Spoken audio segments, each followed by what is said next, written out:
Welcome to this edition of Rattling Bars. I'm Master Musa, co-host with Eddie Conway. And as I always do, I update you on what Eddie Conway's status is and his progress. Eddie Conway is making tremendous progress. I plan on visiting him sometime next month. And hopefully, at some point in time, Eddie Conway will make a cameo appearance on the program that he created and the network that he loved. Nina Simone wrote a song called Old Baltimore. Say, hard times in the city and a hard time by the sea. Ain't nowhere to run to, there ain't nothing here for free. Hookers on the corner, waiting for a train. Drunks lying on the sidewalk, sleeping in the rain. And they hide their faces and they hide their eyes, 'cause the city's dying and they don't know why. Old Baltimore, man, it's hard just to live. Old Baltimore, it's hard just to live. Here today to talk about why it's hard to live in Baltimore and making a startling revelation of criminal activity that's taking place that's been unchecked is Stephen Janis and Jane Miller. Stephen Janis and Taya Graham, in collaboration with Jane Miller, did a documentary called Tax Broke. This documentary is something that everyone born and raised in Baltimore City in particular should see, but it's a template for how capitalism and major corporations ravage cities. Welcome to Rattling the Bars. Thanks for having me. Thanks for having us. Yeah, thanks. Yeah, we appreciate Okay, it. let's and this is an hour-long documentary, and Yeah. in full disclosure, I served 48 years in prison, and most of it was in the Baltimore Penitentiary. And I went in the Baltimore Penitentiary in 1972. And during that period, the city was well undeveloped. Wasn't no inner harbor. Matter of fact, the area down there they call it Cutthroat Alley, because if you went down there and what's now the inner harbor, you would literally be killed. There was a lot of debauchery going on down there. But more importantly, I don't want to ask, why did you do this documentary? I want to ask, why hasn't this documentary been done before? That's a really good question. Yeah. Do you want to answer or do you want me to? Well, I think, first of all, Steve and Taya started working on this 5 or 6 years ago, actually 6 or 7 years ago. And they started working on it at a time of a particular debate that was going on in Baltimore about a project that's now underway, which is called Port Covington. Actually, they just changed the name of it to Baltimore Peninsula, but Port Covington. But I think one of the reasons I think that the city's practice of awarding tax breaks to developers doesn't get more attention is because it's really complicated. It's also not transparent. Right. This is a system that is difficult to unravel. It's difficult to find information that you're looking for, to quantify Right. the number of the dollar amount of all of these Right. credits. And most importantly, their impact. I mean, that's what is really missing is, all these developers are getting all these tax breaks. Is it benefiting everybody else in Baltimore? And that's the question. And I think also, and this is important, that every sort of system kind of creates a political economy around it, and development has a political economy that insulates itself from transparency. We have tons of media organizations here that will focus on crime or the state's attorney's office ad infinitum, but covering development and who's really getting rich in this town, I think is sort of protected by the political economy around it. I mean, it's really not, as Jane said, first of all, it's a little complex in terms of just how it works. But I think also it's not going to end up on HBO as an HBO series because it's not, I think in a sense, sexy like Right, crime. correct. Not that that's the right word, but the kind of thing you can just sell quickly and do quickly. This takes a lot of thought. But and they've done a good job of obscuring it. So doing a documentary on it, the reason it took 5 years is because it's not easy. It's not an easy subject at all. But the reality is that, it's not an easy subject, but y'all did a remarkable job in terms of, one, identifying the players, two, identifying the problem, and three, giving anyone that review it a good understanding of this process. And let's unpack this process. Now, Then Mayor Stephanie Rollins Blake got on TV, and what they always do, every tax, everything that comes up that's not popular, they always relate it to a social need. We want the lottery to expand education.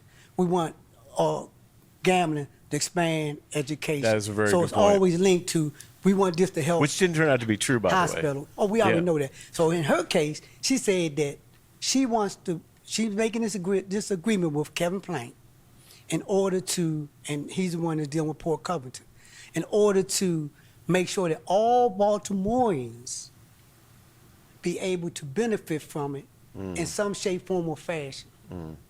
Yeah. I mean, I think that's a great point because we've heard this over and over again, Jane, in the city, that you talk about attaching some sort of social ill and justifying this. But, these tax breaks go to individual corporations. They go to people who are already wealthy. And I think the community benefits agreement, specifically in Port Covington, turned out to be a mirage because that project, as we know in the documentary, has not taken off. They've only sold about 140. Well, it's still a lot, 140 million in the bonds. And I don't know what the status of the community benefits is in that particular case. But every time they use something like "we need jobs." If you look at the jobs from Harbor Point, another project we talked about, we got the jobs reports through 2018. It was only about 25%, 20% sometimes of people from the city getting the jobs. Most of it were just contractors. But buildings don't create wealth for the community. They create wealth for individuals. And so saying that you're going to solve a social ill by building a building, office space, is kind of, to me, head scratching. Yeah, I think, and that's been the question, and one of the questions that you really try to answer is, as Stephanie Rawlings Blake said, this is going to benefit all of Baltimore, and I don't think we have really good evidence that any of these developments that have been so heavily subsidized are benefiting all of Baltimore. They're definitely building new communities. Right, we see that. Harbor East, Harbor Point, all of Southeast Baltimore along the waterfront and on the other side of the waterfront. There's definitely been new communities built, but existing communities, we looked at West Baltimore in the course of this documentary. I mean, they haven't changed a bit in all of this time. And I think the other thing that's really important, you talked about kind of this 50-year timeline, early 1970s. The one thing that has happened over all of that time is that Baltimore has lost several 100,000 people in population.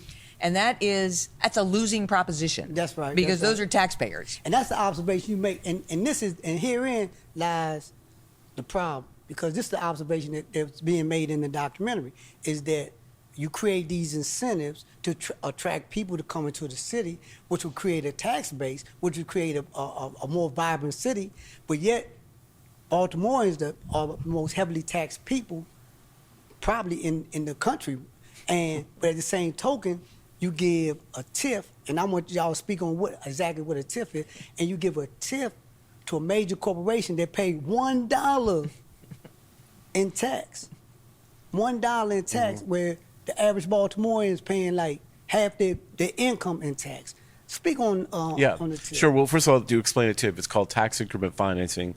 The idea was initially to have, take a blighted area and someone would say, I'm going to develop on it. So all the new development that would be taxed, that basically, they're allowed to take all the taxes from that new development up front and put it into the project.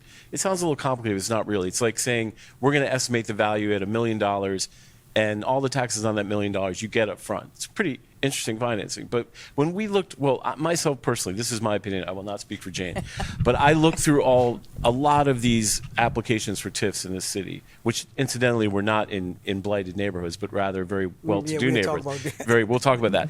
But really, to me, it amounts to public financing for private capital. That's what it really is to me, because you're taking some wild projection of future value and you're saying, you get all the taxes back before you even pay them. And you get them all in a lump sum. And a lot of times the developer buys the bonds used to finance this. Right. So it's really just, to me, saying, I don't want to finance this building with my own money. Will you do it for me? And the city steps up and says yes. And one thing to remember about the community, so Harbor Point doesn't pay into the general fund, so they don't pay for education. Right. They don't pay for police. They don't pay for fire. We do. We pay for their fire and police. We pay for, if their kids move in there and go to school, we pay for that. They don't pay for that. So I don't see how that benefits the community to be subsidizing even beyond the taxes, but the city services for these new developments. You mentioned the $1 a year. yeah, That's please. actually a payment in lieu of tax agreement called a pilot, and that Explain was too. right. Okay, so that means that instead of paying a regular tax bill, we're going to make an agreement with you, and you don't have to pay the full amount. You pay You're something. You're going to pay something, But but you don't have to pay the full amount. depends on what and that in his something case, is. this is the building that was developed by John Patarakis, the baker, owner of H&S Bakery. I actually covered the debate over this particular tax incentive way back That's right. in the mid to late 90s. And it was very controversial. And it was really the first one. This was this was kind of the beginning of this whole practice. And so that agreement allowed him to build the hotel, operate the hotel, his development firm, still obviously in operation. That's right. And their tax bill they got one tax bill, $25. And that covered 25 years, $1 a year. $1. With the amount abated, the amount they didn't pay is now at about $57 million. That's the amount that should have been paid if they had been taxed at a regular rate. And to kind of top it off, this year, the hotel sold for $131 million. So I think that's probably what the documentary is really starting now. The whole project is really starting to focus on is now we've years later on some of these projects that have been so heavily subsidized. What's happened? And that right there, like you say, this becomes when it becomes convoluted, because I think in the documentary, we seen where the one city councilwoman would just say, "Look, I just want to do a study on the value of this," and no, we ain't gonna do that. But more importantly, the thing about the TIF and how they went about when they, in order to get it for Covenport, they had to expand the boundaries. Oh, right. That's Harbor Point. Yeah. Harbor Point. In Right. order to get it, they had to expand the boundaries. Explain, Yeah. in theory, Right. right? Because we speaking in theory. Explain Right. in theory how this, because in theory, if you give me this concept in theory, it's good. If you tell me, say, look, blighted area is going to get, is up under this, is in this boundary, and everybody in the blighted area going to get tax incentive or whatever come in there, they're going to benefit from it in theory. But explain it. This is really interesting. This is kind of a case in point of how people say, poverty can be quite profitable for rich people. Because basically with Harbor Point, Michael Beatty and the Beatty Development Company did not just get a TIF, but they also got what's known as an enterprise zone tax credit, which was set up years and years ago to help bring jobs to poor neighborhoods. Right. But the problem was that Harbor Point, the area was too rich. The median income was too high to actually qualify. Now, there's some controversy about how this was constructed. Councilman Stokes believed that they just sort of brought in the Perkins Homes development, which is a, affordable housing project in Baltimore. But really what we've learned through Jane's excellent reporting is that they basically just used the entire city's impoverished neighborhoods and kind of joined in that and were able to qualify for an enterprise zone tax. Is that right, basically? Well, there's a lot of controversy about how this happened But back they about got 10 years it. ago. Right. There was discussion about literally drawing a line to include Perkins Homes. Yep. The city denies that that's what happened, but clearly They had to. they Spend got it. the credit. They got the So, credit by yes. incorporating poor census tracts And somehow. I think in the documentary, which is another point, I think the doc they show how nefarious these people are. I think in the documentary they say they expanded the definitions. So when they say like infrastructure, when you start say you get a tip if you can, and then the person in the documentary was saying like you just grab any one of these. Yeah. And, Yeah, right, and exactly come with right. justification for why you need a tip. So in Harbor Point is a perfect point because they got a TIF, they got a brownfields tax credit for some of the chromium, right? And then they got an enterprise zone tax credit as if they were like West Baltimore. And that tax credit actually ended up being quite important because recently the project has been so successful, they owed the city about $5 million in taxes. Well, that was all written off by the enterprise zone tax credit. So that was a very fundamentally important thing for them, very valuable. I mean, we're talking $5 million a year. I think what's really important about the overall picture that we now have in Baltimore is that the city has made about, a commitment of a little over $1 billion, billion with a B, Right. in this kind of financing, this TIF financing, tax increment financing, which essentially means they have committed to selling up to $1 billion worth of bonds. That's right. And then foregoing the property tax that is raised by the increase in value of the properties that are being developed to pay off the bonds, to pay off the debt service. I mean, that's what happens in a TIF district. So the money doesn't go into the general fund from the taxes. It goes first to pay off the debt service of the To Wall bonds. That's Street. what we mean by putting it back in the project. Yeah. Right. Was it Minicap that did the study, and Yep, in they do the turn, studies. and then turn benefited from? Yes. Because you grilled them on that. Yeah. Yeah. Yeah. Speak about that. Well, I mean, so basically, there's a law now in Maryland that every TIF has to have what's called a but-for analysis, which means but for the TIF, the project wouldn't work. And so there's a company called Municap that does the analysis. And so basically they come up with an analysis that justifies the TIF, but then they also administer and are involved in the administration of the bonds once they're sold. So in other words, they're on both sides of the deal. They kind of give the, hey, we need this TIF, and then, hey, we get to make money off the bond. So it's like, that's why I asked him the question. I said, isn't that a conflict of interest? And his response to me, well, why wouldn't anyone do work if they couldn't get paid? But it's quite possible to break that work up, right? Because you wouldn't want the person to be conflicted when they bring, because this is basically what the whole deal is based off of, Right. So- That's what kind of sells the project Right. to the political Well, body. and in it- this case, the Baltimore City Council, whomever else is going to approve it. Then And it- another thing y'all ahead. unpacked in this, which is really a revelation, is tax incentives don't do nothing to help spur economic growth. I think this came out of, in this documentary, it came out that when you incentivize corporations to come in and do things, it doesn't do anything to increase the quality of life of the populace. Well, And- that's the question. That That- is exactly yeah. And that's, that went back. to that's what where the you- rubber meets the road. That's in that's this- what you were right. saying when and you can speak on this, Jane. That's what you were saying. Like, it's no way to quantify. Okay, is we benefiting from this, or is That's the a city big getting the question. money back, or is the city still getting the shaft? What is the case? Speak on it. So I think another issue here that gets raised about the impact of incentivizing all this development. If you look at Baltimore City today, the downtown business district, the traditional downtown business district, has really lost tenants. And where they've gone is Harbor East, Harbor Point.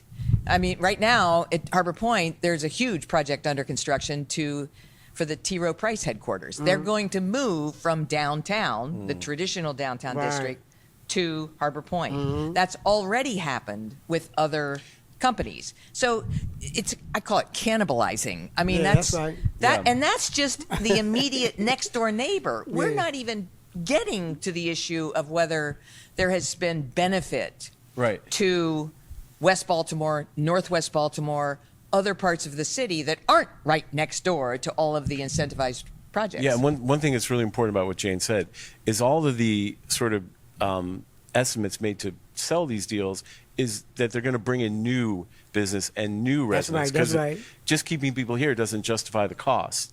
And if that's the case, if what Jane is talking about, which is true, they're just shuffling the deck, then really they're not delivering the essential sort of growth that you're talking about, right? We're going to bring in new business, new jobs. No, if we're just moving people around, you're not really bringing that in. Therefore, the estimates are really off in a lot of ways. And when you look at the blight, and this was, and when I got out, this was my first time. I came to Baltimore to do some work, and so this is my first time being in Baltimore without handcuffs on or being transported to the court. So I'm walking around, and as I'm walking down the street, I noticed. I said, "Man, this city is really dirty. Like, why don't they don't pick up the trash? Why don't they have a vibrant sanitation?" But now I understand why. Because the reality is poverty pays.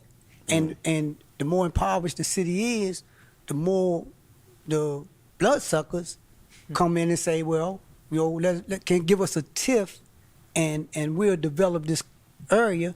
But the question is, and this is for both of y'all, have the people from Baltimore benefited in any shape, form, or fashion from any of these developments? It's a really good question. It is. I think, Yeah. look, obviously these are very nice looking communities.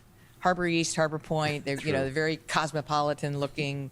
It's nice to have pretty buildings and have, businesses. Baltimore has really suffered from a loss of corporation headquarters over the last 30, 40, 50 years. And, to the extent that this is an attempt to keep that kind of, business center, that's obviously what's going on. But I think the larger question here is, A, do areas like that, which are already in very advantageous positions with right. real estate, do they need tax incentive? Does the tax incentive there have what, all you can call it is a trickle-down effect? Is there a trickle-down effect? I don't know that we don't have any evidence to quantify. Is there a trickle-down effect? It's certainly not on the population numbers Right. because we've only continued to lose population. So this whole premise that, That's right. this Yeah. is going to increase residents, well, maybe, but the net loss continues. I think, the point I made in the film was that, you can't base a community on inequality. And I think that as beautiful as these things look, they're still sowing and deeply rooting inequality in the sort of fiber of the city. And I think that even though it might look nice to have places, if it's not benefiting people as a whole, if we don't have a fair system for the entire city, it's not sustainable. It's just going to succumb to the same. Remember, there was a point where the Inner Harbor was supposed to be delivering Baltimore from its poverty and its loss.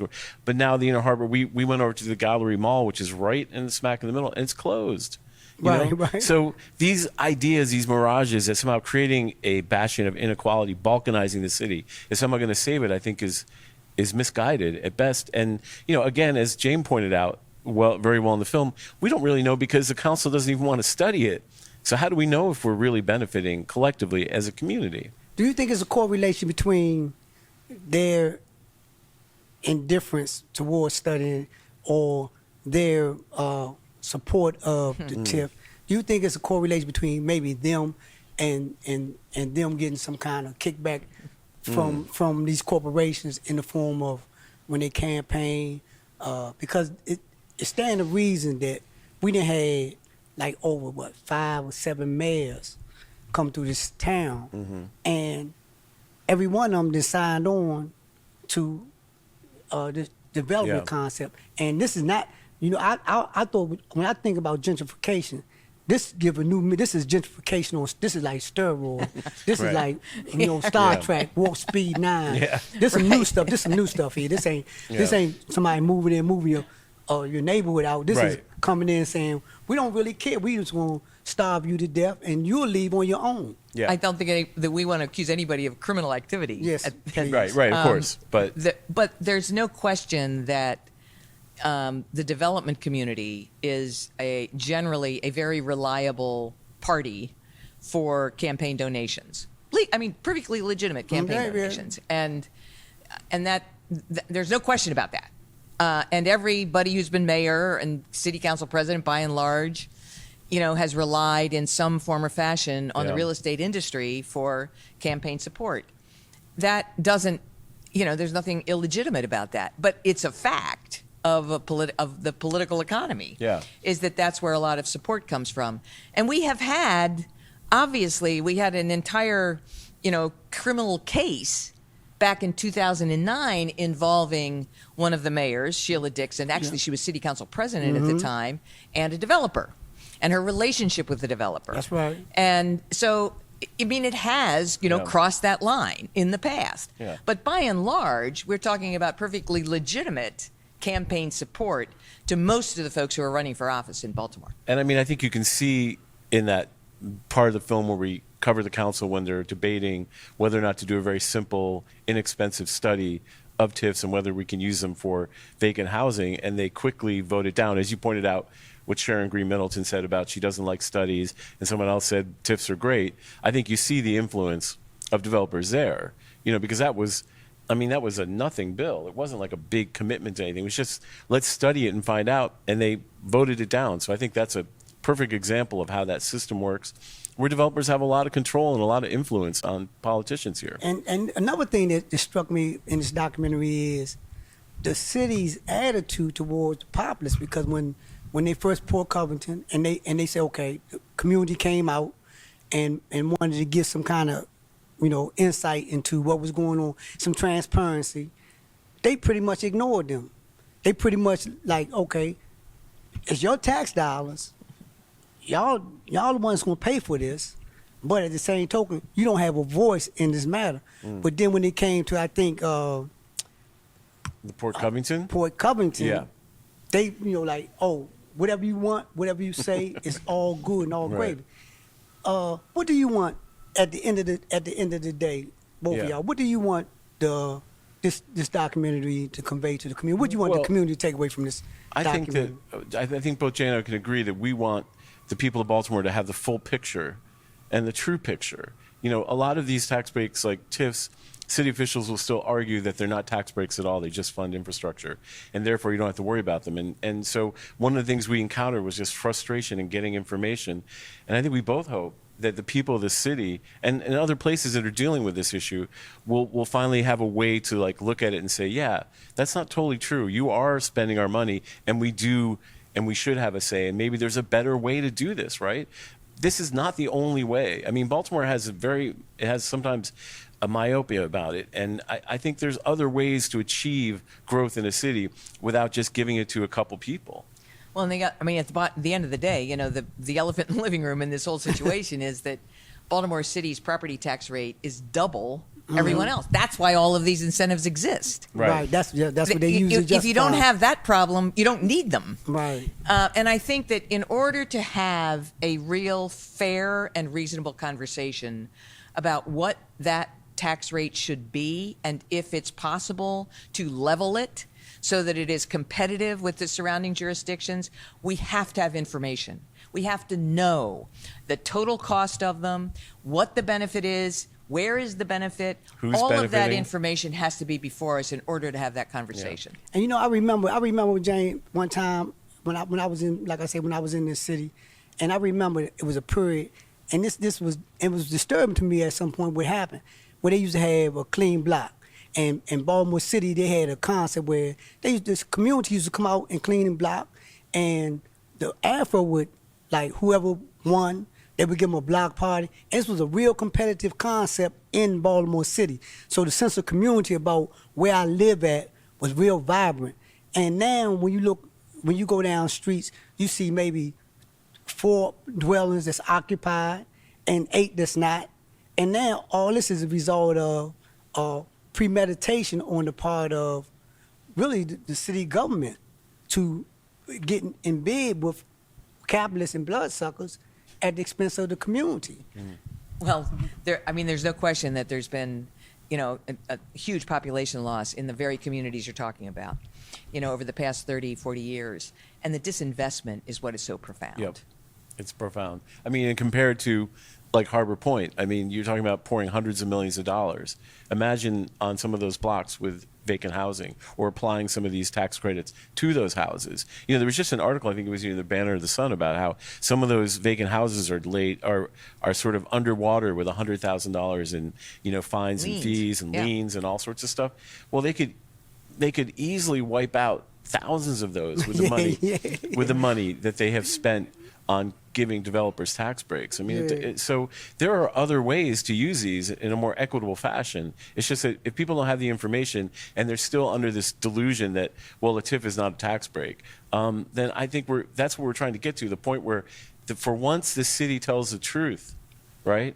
Just one time, tell the truth about what's happening. You are sowing inequality into the fiber of this city. Now, just tell the truth about who's benefiting, and then maybe we can make an informed decision. And we want to encourage everyone to look at this documentary. Steve, tell them where they can look at Okay, it. so right now we're still doing some local screenings, but we're going to publish it after the new year. So anyone who watches your show or anyone who's a fan of the Real News will be notified when it's available. It will be available on YouTube for everybody to watch. So just give us a couple weeks. We're going to do we want to do some local screenings, and then it will be available for everybody. And we're still doing some work. Yeah. Right. Yeah, and we're still working yeah, on it. And on that, we going to end on that. Yeah, we are still doing some work. This is a remarkable documentary. Thank y'all, and I really appreciate this. And we leave on this note: education is important in this matter. No, Thank you. Thanks for having us. We appreciate it.